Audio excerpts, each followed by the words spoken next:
FKM Rev X125. Naka full LED dual projector ang headlight, may LED na daytime running light, at LED din po ang kanyang turn signals. Naka-traditional telescopic fork with rubber boots ang kanyang front suspension, habang naka-single shock absorber naman po dito sa likuran. Naka-single rotor disc brake with 2-pot caliper ang kanyang front braking system, habang naka-single disc brake din po with single pot caliper dito sa likod. At ito po ay naka-cast wheel, at ang sukat naman po ng kanyang gulong rito sa harapan, ito po ay mayroong sukat na 120 by 70-12, habang mayroon naman po itong sukat na 120 by 70-13 dito sa likuran. At combination naman po ng analog at digital ang kanyang meter panel display. At ang kanya naman pong button selector dito po sa kaliwa, mayroon po itong high beam and low beam, turn signal selector at ang kanyang horn. Habang dito naman po sa kabila, mayroon pong on and off, ito pong kanyang headlight at ang kanyang electric starter. Naka-mechanical key ignition with shutter lock key for safety purposes.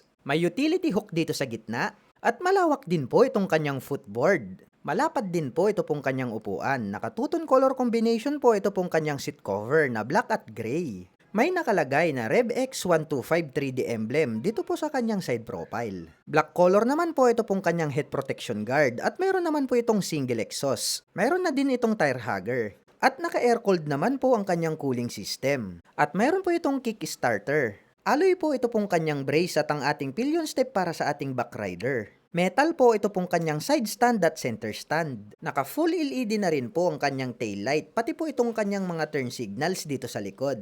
At mayroon po itong 125 cubic centimeter engine displacement. Naka single cylinder, single overhead cam, 4-stroke with 2 valve. At nakakapag-provide naman po ito ng maximum power na 6.6 kW at 8,000 RPM. Habang nakakapagbigay naman po ito ng maximum torque na 8.6 Nm at 6,000 RPM. At ito po ay isang carburetor type.